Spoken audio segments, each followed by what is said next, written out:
Mon enquête s'appelle « L'appariement dans des études de santé à Statistique Canada » et ça va parler de l'appariement dans les études de santé à Statistique Canada. Jusqu'à maintenant, c'est bon. Alors, définition et principes, défis et mesures de qualité, processus détaillé. Ensuite, nous verrons plus précisément un appariement, l'enquête de la santé dans les collectivités canadiennes avec mortalité et le fichier des congés des patients. Nous verrons également d'autres appariements et certains articles et à la fin quelques adresses utiles pour les centres de recherche.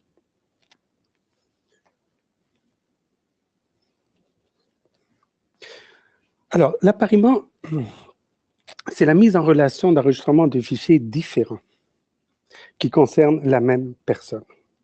Donc, essentiellement, vous avez de l'information partielle dans différents fichiers, mais vous n'avez pas une information globale. Vous avez besoin de les mettre ensemble pour avoir une information complète. Et on va faire l'appariement en utilisant une information commune aux deux fichiers. Nom, date de naissance, code postal, etc. Les méthodes d'appariement sont des méthodes exactes. Donc, on essaie vraiment d'apparier la bonne personne à la bonne personne. Voilà. Bon, le reste, c'est du détail. Bon. C'est une blague, mais bon, ça ne marche pas toujours. Pourquoi apparier, et pourquoi apparier en particulier en santé? Alors, chaque base de données, comme j'ai dit, est incomplète. Typiquement, vous avez des enquêtes, dont le SCC, où on pose beaucoup de questions aux gens sur leurs données socio-économiques, sur les habitudes de vie, sur beaucoup de choses sur ce qu'ils font dans la vie.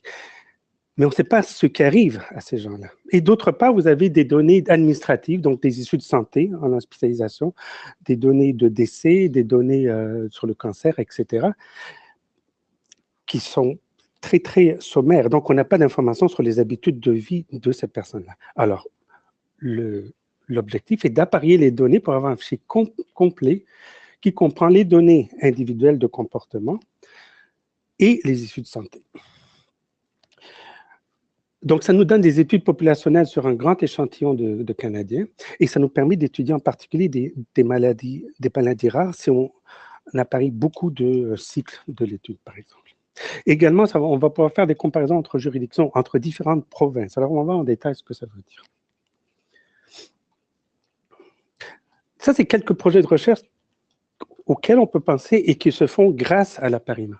Donc, l'interaction entre les facteurs de risque socio-économiques et les comportements et leur effet sur l'utilisation des coûts de services hospitaliers. Donc, vous voyez, la partie avant le « et », c'est ce qui vient des enquêtes de santé, et la partie après, c'est ce qui vient des données administratives, des fichiers administratifs.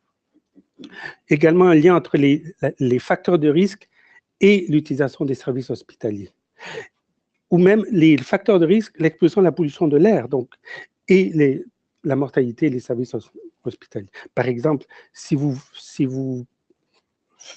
fumez et que vous avez le cancer, est-ce que c'est parce que vous avez fumé ou c'est parce que vous avez vécu dans un endroit pollué? Oui? Donc ça, c'est le genre de questions qu'on peut se poser et auxquelles on arrive à répondre avec l'appariement. Ici, nous avons un cas typique où on apparie 3 fichiers, le SCC, les données administratives et même certains autres fichiers du recensement, d'immigration, etc. Pourquoi Statistique Canada? Parce que Statistique Canada est un leader dans ce domaine d'appariement. Il y a une grande méthodologie qui a été développée. On en fait de plus en plus et on le fait avec de plus en plus de méthodes valides et efficientes. Également, la loi sur la statistique assure qu'on a toujours une information, nous en tant qu'analystes, on a toujours une information partielle sur les données. Donc, oui, les données sont partagées, mais elles sont également protégées. Alors, les forces de l'appariement, c'est pour pouvoir utiliser des données existantes. Donc, des données existantes dans le sens où les données administratives existent déjà. Donc, si on peut exploiter ces données administratives, c'est un gain. On a de grandes cohortes nationales, comme j'avais dit tout à l'heure, entre juridictions, typiquement entre différentes provinces. Et également, le groupe de comparaison se construit en même temps que le groupe à l'étude. Donc, tout ça se fait pendant la même étape. Bon, mais il y a certaines limites. Ce n'est pas vraiment des limites de la méthode, c'est des limites liées aux fichiers qu'on utilise. Donc, par exemple, pour le recensement, les réserves ne sont pas toutes présentes. La population en institution n'est pas présente. Pour l'enquête sur la santé dans la collectivité canadienne, les autochtones ne sont pas présents. L'autre limite à laquelle on va s'intéresser plus particulièrement, c'est que les taux peuvent varier d'un groupe à l'autre. Les hommes, les femmes, entre provinces, entre groupes d'âge. Donc, il faut faire toute une série de techniques et de méthodes pour s'assurer que notre fichier résultat est bon, est utilisable. Il y a également des questions liées au coût et à l'expertise, évidemment, pour faire l'appariement. Les défis, alors, les défis sont en trois volets. Quelles variables on utilise pour l'appariement? Il faut que ça soit des variables qui appartiennent aux deux fichiers. Bon, le nom, la date de naissance, le code postal, le numéro d'assurance sociale, l'assurance santé. Si elles sont présentes dans tous les fichiers, comme je dis, des fois, nous avons le nom, des fois, nous avons l'adresse, bon, etc. Nous n'avons pas toutes les variables tout le temps. Maintenant, une fois que vous avez apparié vos fichiers, donc vous avez le fichier A, le fichier B, vous appariez pour avoir des informations complètes, mais est-ce que c'est un bon appariement? Alors, on va examiner cette question de validation interne. Essentiellement, une fois que les gens ont répondu à votre enquête de santé, ils ne vont pas vous rappeler 2 mois plus tard, « Oh, finalement, j'ai été hospitalisé. Oh, finalement, je suis mort. » Vous voyez ce genre de choses. Donc, vous devez savoir s'il s'agit bien de la même personne. Et troisièmement, on a le concept de validation externe. Une fois qu'on a que le processus d'appariement est bien fait selon nous, le fichier final est-il valable, est-il utile pour la recherche? Est-ce qu'il a une bonne couverture? Alors, partons du principe que nous avons toute la population du Canada. D'abord, on a un sous-ensemble parce que c'est les enquêtes, donc ce n'est pas tout le monde. Et là, on a un ensemble encore plus restreint parce que ce sont les personnes de l'enquête qui sont appariées. Donc, c'est un ensemble tout petit. Cet ensemble tout petit est-il représentatif de la population canadienne au départ? C'est des questions auxquelles il faut répondre et auxquelles il faut trouver des solutions. Validation, comme j'ai dit, la validation est de type interne. C'est une manière d'évaluer l'exercice d'appariement lui-même, et externe, c'est une manière de voir si les données sont représentatives de la population. Pour une validation interne, vous avez typiquement la situation suivante. L'appariement, c'est ce qui a été fait par le logiciel, G-Link dans ce cas-là. Ce qui a été fait automatiquement avec le logiciel, il vous donne une série d'observations pour lesquelles l'appariement a été fait ou pas. Et révision manuelle, c'est ce que les analystes font. Il y a toujours on prend toujours une petite partie de l'ensemble, on le vérifie, et là, on les vérifierait vraiment à la main. Est-ce que ça a vraiment été apparié? Est-ce que c'est vraiment la bonne personne qui a été appariée, etc.? Est-ce que aurait dû être apparié, il ne l'a pas été, etc. Donc, vous avez toujours les 4 concepts. Ça se trouve pas mal partout en épidémiologie. Les vrais positifs, les vrais négatifs, faux négatifs et les faux positifs. Alors, on essaie d'avoir la plus grande sensibilité possible, c'est-à-dire que le plus grand rapport de A sur tous les positifs et la plus grande spécificité possible, le plus grand D sur B plus D.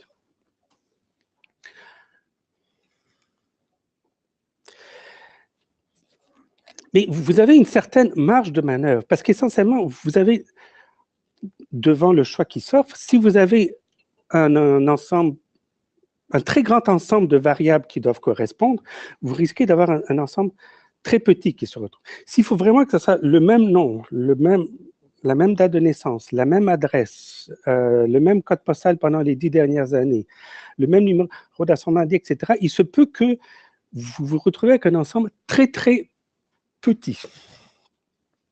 À l'inverse, il se peut que le nom a été un petit peu orthographié différemment, ou la date de naissance change un petit peu, donc vous êtes un petit peu plus flexible. Vous voyez, donc il y a toujours les deux possibilités. Ça, il faut le décider à l'avance.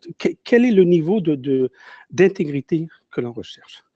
Un exemple, si le nom et le sexe sont les mêmes, mais le code postal a changé, ou le code postal a légèrement varié d'un cas à l'autre, est-ce qu'on va l'apparier ou est-ce qu'on va considérer que ce sont deux observations indépendantes? Validation externe, comme on avait dit, c'est bon, une fois qu'on a fait l'exercice de validation, on examine, bon, le petit fichier que j'ai qui me reste, est-il représentatif ou non? Est-ce qu'il me permet de répondre à mes questions de recherche? Dans le sens où est-ce qu'il est suffisamment représentatif de la population canadienne pour qu'on puisse continuer dans nos questions? Donc, en gros, essentiellement, ce qu'on va faire, c'est qu'on va produire les résultats, par exemple, dans ce cas-là, l'hospitalisation, et on va comparer ces taux avec ce qui est disponible dans la littérature.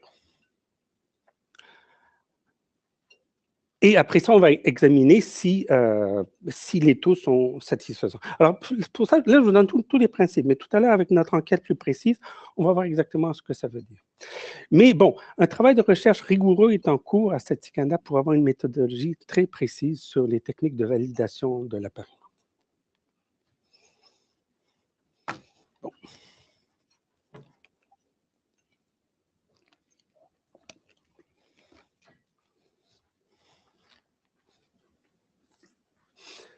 Le processus donc, technique au niveau de Statistique Canada, c'est essentiellement 3 phases. Dans la première, on spécifie les besoins, dans le sens où, dans le besoin, on va indiquer, oui, il faut absolument que j'apparie des données parce que ce qui existe déjà n'est pas suffisant. Concevoir une stratégie, ce dont je viens de parler, est-ce qu'on veut quelque chose de très rigoureux ou quelque chose de très flexible? Et évidemment, faire approcher le projet d'appariement. Ensuite, on prépare les données. Donc, on choisit les variables d'appariement, on évalue la qualité. Et finalement, on est prêt à créer le document, effectuer notre analyse, notre question de recherche, et donner l'accès, en particulier dans les centres de recherche. Donc, l'approbation se fait par un comité des politiques présidé par le statisticien en chef.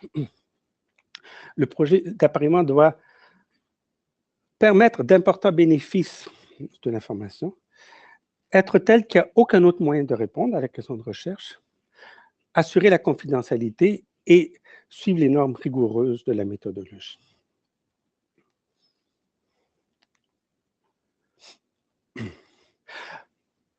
Alors, je vais vous parler d'un appariement en particulier, mais bon, ils sont tous essentiellement du même principe. Donc ça, c'est l'appariement de l'enquête sur la santé dans les collectivités canadiennes, avec le fichier de mortalité, avec le fichier des congés d'hospitalisation des patients. Donc essentiellement, on suit la personne à partir du moment où elle est dans l'enquête et elle a accepté d'être apparie, et on en suit essentiellement jusqu'à la mort. C'est comme, ça paraît bizarre comme ça, mais c'est ça qui arrive. Donc, c'est ça juste pour ajouter que ça a été financé par les organismes en dessous. Et dans ce cas-ci, l'enquête, pourquoi est-ce qu'on a approuvé cet appariement? Alors, on voulait voir l'intérêt pour évaluer l'impact des habitudes de vie sur les issues de santé. Donc, comme disait, essentiellement l'habitude de vie, donc tabagisme, nutrition, activité physique. Sur les issues de santé, par exemple, la personne a-t-elle été hospitalisée pour, globalement, ou pour les maladies cardiaques, ou pour le cancer, ou pour plusieurs maladies. Il y a même un volet sur les données environnementales, parce qu'avec l'adresse où la personne habite, on peut connaître le degré de pollution de l'endroit où la personne habite. C'est essentiellement ça le schéma qui fonctionne jusqu'en 2018. Il y a essentiellement quatre fichiers qui sont combinés, qui sont tous très volumineux.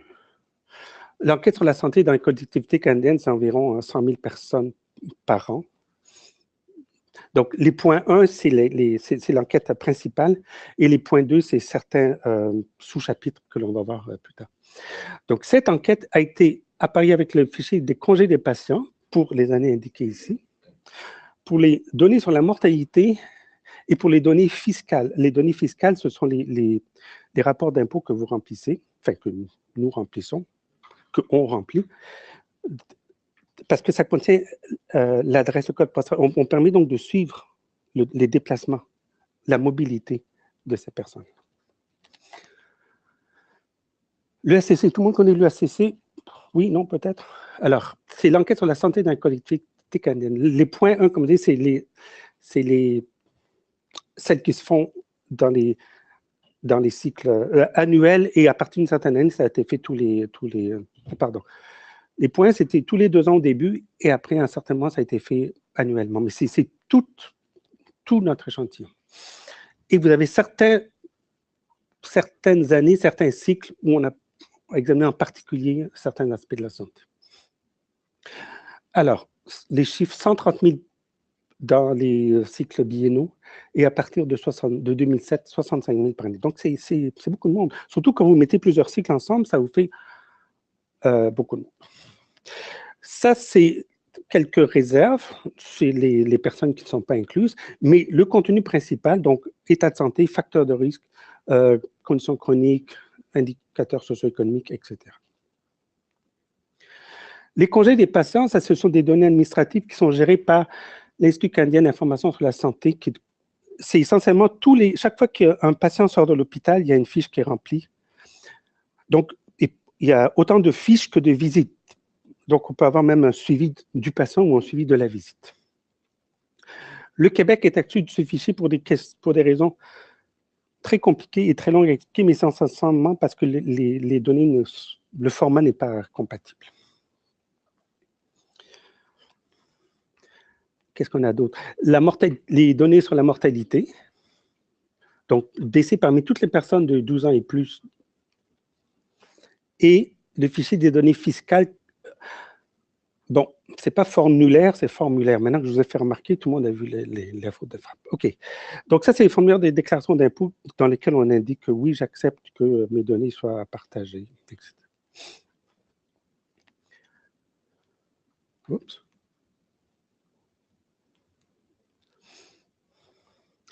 Étape 1, préparer les données.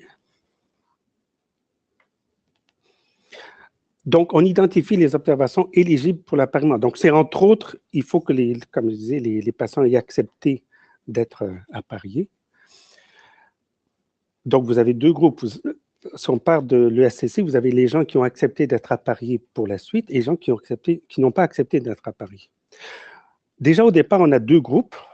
On doit comparer ces 2 groupes. En général, on va dire que les gens qui ont telle et telle caractéristique sont plus réticents à partager, etc. On sait qu'il y a certaines différences. Maintenant, il ne faut pas que ça soit énorme, il ne faut pas que ce soit immense. Donc, dès cette étape, ici, on essaie d'évaluer si ça vaut la peine de continuer. Et on recalcule les poids, parce qu'au départ, chaque personne a un poids qui correspond au nombre de personnes qu'elle représente dans la population canadienne. Donc, sur 100 000 personnes, 30 millions de personnes au Canada, donc chaque personne représente à peu près un poids d'à peu près, disons, 10 ou 15 ou quelque chose comme ça. Mais là, on recalcule les poids, parce qu'on a un sous-ensemble qui sont juste pour les gens qui ont accepté d'être à Paris. Donc, on recalcule les poids.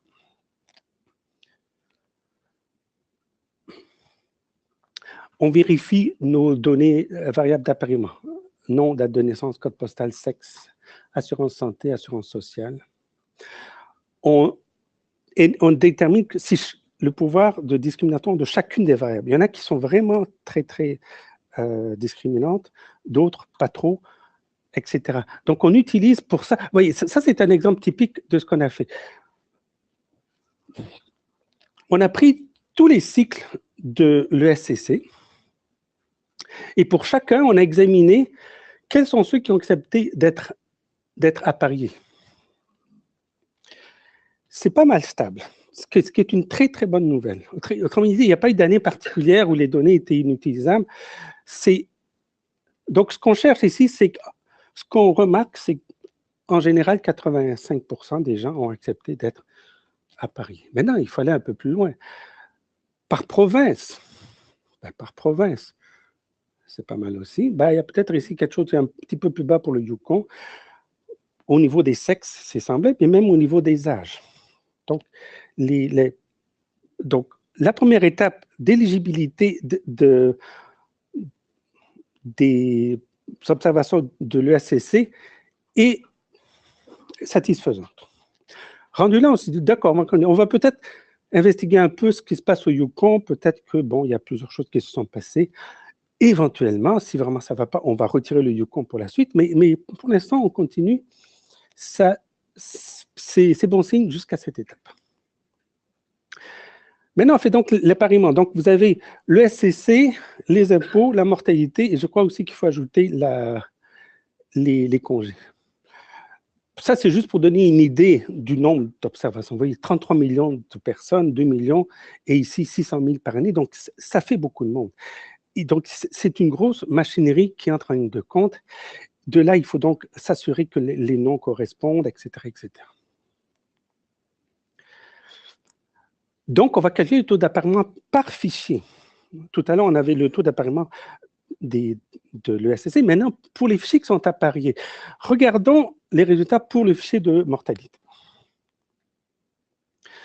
Alors, ce qu'on a fait, c'est qu'on a pris, comme disait tout à l'heure, on a révisé à la main 1000 paires de liens éventuels, ou de liens ou de non-liens. Et ces paires ont été faites basées sur le nom, la date de naissance, le sexe, le code postal. Et il y avait 3 personnes qui décidaient si oui, effectivement, c'est une paire, ou non, effectivement, ce n'est pas une paire. Comme ils étaient 3, c'était facile de trancher en cas de désaccord. Et nous avons des résultats vraiment bouleversants. Bouleversants dans le sens qu'ils sont extraordinairement beaux. Vous voyez, donc nos positifs de tout à l'heure et nos faux négatifs de tout à l'heure, ce sont des taux très, très bas. Autrement dit, on a juste manqué 0,04% d'appariements qui auraient dû se faire et qui n'ont pas été faits avec le logiciel. Et on a une performance de faux négatifs qui est très raisonnable aussi. Okay? Autrement dit, la vérification qui a été faite avec les 1000 nous satisfait, on considère que c'est valide, on peut donc continuer. Donc ça, c'est la validation interne. Autrement dit, le logiciel a bien fonctionné, il nous a donné de bons fichiers. Alors, pour chacun des cycles de l'ESCC, on trouve ici un taux de mortalité. Petite question en passant, pourquoi le taux de mortalité diminue d'une année à l'autre? Oui, non, peut-être. C'est parce que, il y en a qui sont peut-être pas encore morts. Oui. N'oubliez pas que c'est dans le temps. Donc, nous, on prend les gens, on suit les gens jusqu'à leur décès. Donc, les gens qui sont entrés plus tard dans l'enquête, entre guillemets, ils ont moins de chances d'être morts rendus là. Mais encore une fois, ce sont des nombres très raisonnables. Tout est cohérent, tout a l'air de bien fonctionner. Même chose au niveau des sexes, il n'y a pas de grosse différence au niveau des hommes et des femmes. Et les taux que l'on obtient pour les groupes correspondent à peu près à ce que l'on a au taux de mortalité dû à l'âge.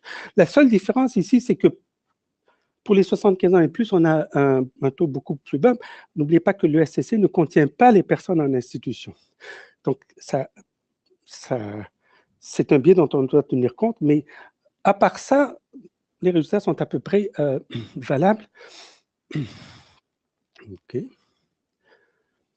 On refait le même exercice au niveau même des provinces, au niveau des sexes. Là, il y a un petit peu de redondance, mais vous voyez, donc même au niveau des provinces, ici, la proportion que l'on trouve correspond à la distribution des décès sur l'horizon qu'on avait utilisé. Il y a ce que j'appelle maintenant l'étape charnière, c'est que là, on a fini la validation, mais on est vraiment en train de commencer notre recherche, notre analyse, parce que le fichier est suffisamment valide pour nous permettre d'avoir des premiers résultats. Donc, ces résultats sont donc des résultats qu'on va obtenir à partir de notre fichier apparié, que l'on a comparé donc avec ce qui est connu dans la littérature et qui sont suffisamment proches pour qu'on puisse y croire. Alors, l'indice de masse corporelle, ça c'est donc le rapport de cote pour la mortalité en 50 suivis. Le 1, c'est la catégorie de référence, et quand c'est au-dessus de 1, ça veut dire que ça vous donne un risque plus élevé de mourir que si vous êtes à 1. Donc, pour l'indice de masse corporelle, par rapport à la population normale, ça c'est les poids insuffisants, ça c'est en bon point, obésité 1 et obésité 2. Petite anecdote, petite remarque, les personnes de poids insuffisant sont très à risque de mourir. Même plus que les personnes obèses et les personnes qui ont un surpoids. Donc, Poutine pour tout le monde. Non, excusez, non, on va couper ça au montage. OK. Fruits et légumes. Alors, par rapport à ceux qui mangent 5 portions, qui suivent les recommandations, moins vous mangez de fruits et légumes par jour, plus vous risquez de décéder. Vous voyez, le risque est plus élevé. Et bleu, c'est les hommes, vert, c'est les femmes. Tabagisme. Alors, les gros fumeurs ont plus de risques que les fumeurs légers, qui eux-mêmes ont plus de risques que les non-fumeurs. Alcoolisme et activité physique donnent des résultats qui sont cohérents, qui sont logiques et qui sont donc, comme je disais, supportés par ce que l'on connaît de toute la population en général. Petite remarque ici, les buveurs lourds parmi les femmes ont un risque très, très élevé de mortalité. C'est plus prononcé que pour les hommes.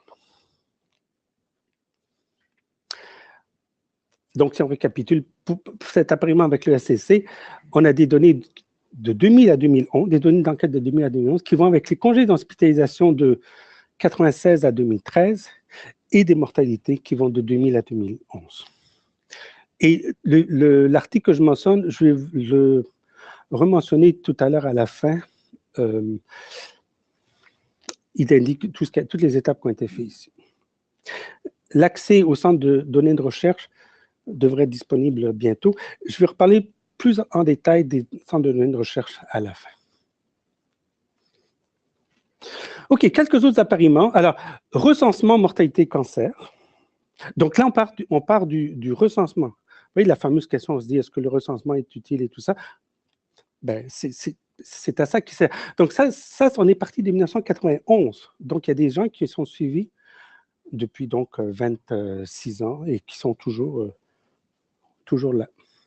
Santé et environnement, recensement et naissance, bon, etc. Vous avez tout. Recensement 2006 avec les congés d'hospitalisation. Donc, on peut penser à toutes les combinaisons qu'on a. Pour chacune, il y a eu une question de recherche spécifique. Pour chacune, il y a eu une justification pour dire, oui, effectivement, on a besoin de ce nouvel appariement, même si ça semble redondant avec tout ce qu'on a déjà, mais il faut toujours une justification pour entreprendre le processus. Cancer et hospitalisation, et immigration et hospitalisation. Alors, quelques articles. Alors, essentiellement, toute la démarche d'appariement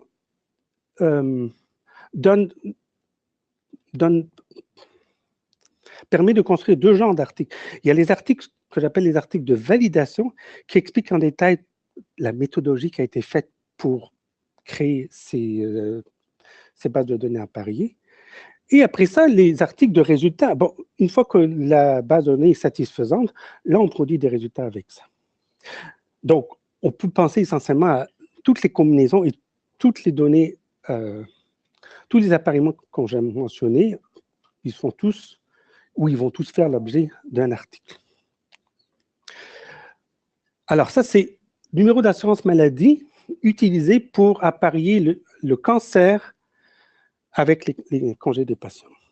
Donc, la base de données des cancers, j'en ai même pas parlé. Donc, ça, c'est un autre registre, même qui contient tous les cas de cancer avec les différents codes de cancer, encore une fois, par patient, par année, etc.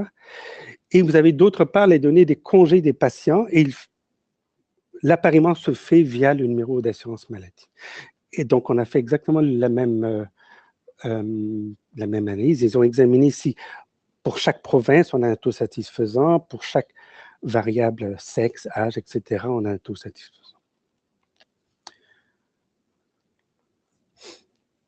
Alors, recensement 2006 et données hospitalières. Ça, c'est ce que l'on vient de mentionner.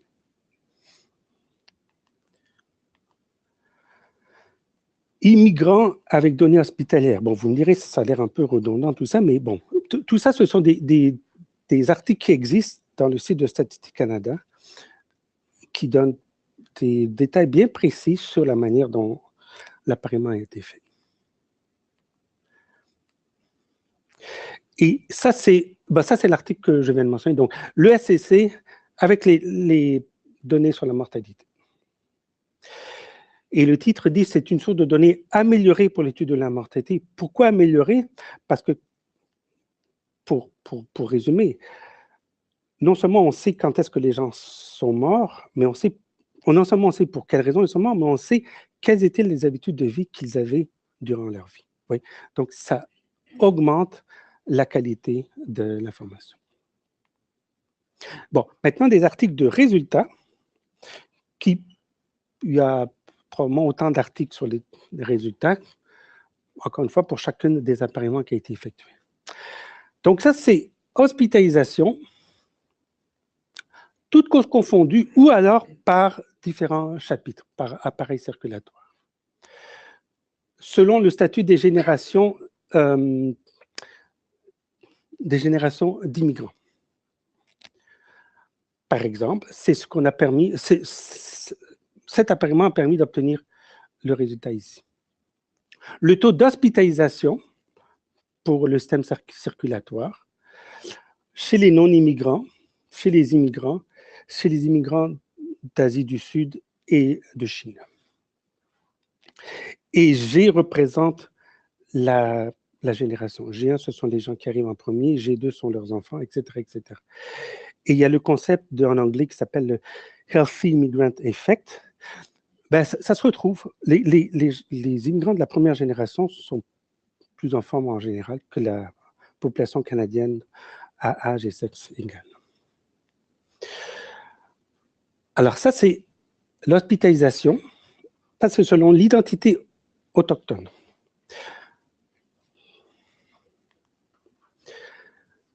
Alors, le titre lui-même indique tout ce qu'on a fait. C'est le rapport de taux. Les taux d'hospitalisation de soins de courte durée, donc ça, c'est le fichier des congés d'hospitalisation, selon l'âge, selon l'identité autochtone et selon la cause. Et essentiellement,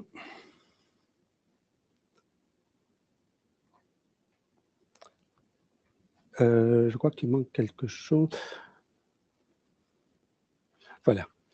Premières Nations qui sont dans les réserves, dans les réserves, à l'extérieur des réserves, métis et inuits. Et c'est le rapport des cotes. Donc, encore une fois, comme j'ai dit, quand le rapport des cotes est plus grand que 1, ça veut dire que le risque est plus élevé. En un mot, ce qu'on est en train de dire, de montrer, c'est que les Autochtones ont un risque plus élevé d'être hospitalisés que les non-autochtones. Vous voyez, donc, par exemple, pour les maladies endocriniennes, ils ont un risque à peu près, un rapport de taux 5 fois plus grand que la population non-autochtone. Bon, je vous apprendrai en disant que la population autochtone est moins privilégiée que le reste du Canada, mais on le voit ici de manière précise. Alors, une petite parenthèse, cette même enquête avait été faite quelques années auparavant dans laquelle, au lieu d'utiliser l'identité autochtone, on avait utilisé la région où ils habitent. Autrement dit, on avait déterminé les régions au Canada où il y a beaucoup d'Autochtones versus celles où il n'y a pas beaucoup d'Autochtones. En faisant le raisonnement où si une personne habite dans une région où il y a beaucoup d'Autochtones, il y a une forte chance qu'elle soit autochtone, mais on ne sait pas exactement. Donc, c'était une analyse écologique dans laquelle on n'avait pas l'information précise. On avait à peu près les mêmes conclusions. Les gens qui vivent dans les régions où il y a beaucoup d'Autochtones sont plus à risque, etc. Mais on ne sait pas ce que c'est vraiment les Autochtones. Là, on a donc un pas de plus. Ça a été apparié. Donc, on sait vraiment que ce sont des Autochtones qui subissent, qui ont un risque plus élevé d'hospitalisation. Quoi d'autre? Recensement 2001 avec données fiscales et données sur la mortalité. Et un résultat important de celui-ci, c'est la courbe de survie, le pourcentage des répondants. La courbe de survie obtenue avec ce sous-échantillon est très, très similaire à celle qu'on obtient dans les tables de mortalité officielles du Canada. Autrement dit, celle qui est en très continu, c'est ce qui vient de la cohorte, c'est ce qui vient du fichier à Paris, et celle qui est en très pointillé, c'est ce qui vient de CanSIM, des données officielles du Canada. Autrement dit, les données le fichier à Paris est très, très représentatif de la population canadienne. Ça, c'est une analyse que j'ai faite qui était... Bon, on part du principe que vous avez les données des taxes des gens. Donc, vous avez le code postal des gens, vous pouvez les suivre pendant toutes les années du suivi. Mais qu'est-ce qui se passe si une année, ils n'ont pas rempli de rapport d'impôt? Il y a un trou, il y a un vide. Ça serait bien dommage de les éliminer, ces gens-là. Il y a peut-être moyen quelque chose de déduire ou d'imputer ou de conclure à quoi pourrait bien ressembler le code postal manque. Donc, c'est là-dessus que portait mon étude. Et on a, ça c'est entre autres, on a donc examiné la durée des vides. Donc, vous avez considéré qu'on a, sur un suivi de 20 ans, il y a des trous de temps en temps. Et la plupart des trous sont petits, vous voyez, 1 an ou 2 ans ou 3 ans. Donc, quand c'est 1 an ou 2 ans ou 3 ans, on peut déduire que c'est probablement le code postal qu'il y avait juste avant ou juste après. Par contre, quand vous avez des trous de 22 ou 23 ans, pendant 23 ans consécutifs, la personne n'a pas rempli de déclaration d'impôt, donc on n'a aucune idée de l'adresse qu'elle a dans cette période-là. Donc ça, c'est un peu plus difficile à imputer. Voilà. Maintenant, les adresses utiles. En haut de cette page, je mets l'appariement statistique Canada globalement, statcan.eng recordgen. J'aurais pu donner l'adresse en français, mais ça va venir au même. Plus précisément, l'environnement de couplage de données sociales, c'est celle que vous avez en dessous, le SDLE en anglais. Pour les données de recherche, alors pour les centres de données de recherche, en gros, si vous faites partie de la communauté universitaire, tout l'exercice d'appariement est gratuit. Bon, mais il faut t'as toute une démarche, tout un processus à faire. Donc, tous les détails, vous les avez ici. Centre de données de recherche, les données disponibles dans les centres de données de recherche, parce qu'on a vu, quand j'ai présenté tout à l'heure, la plupart des appariements sont déjà disponibles dans les centres de données de recherche. Même si les données sont moins détaillées, elles sont quand même disponibles. Les démarches d'accès sont ici. Donc, pour les chercheurs du Québec, les centres de données de recherche sont chapeautés par le CIQSS. En conclusion, il y a beaucoup d'activités d'appariement qui se passent. C'est vraiment quelque chose de très, très intéressant, très vivant, et on en apprend tout le temps. Donc, c'est une chose importante de nouvelles données dans le sens où on n'a pas besoin de faire d'enquête. On se cherche plutôt à utiliser des données administratives qui existent déjà. Statistique Canada est le leader dans les méthodes et les procédures, et l'accès au centre de données de recherche, comme on a vu, est en cours. Merci.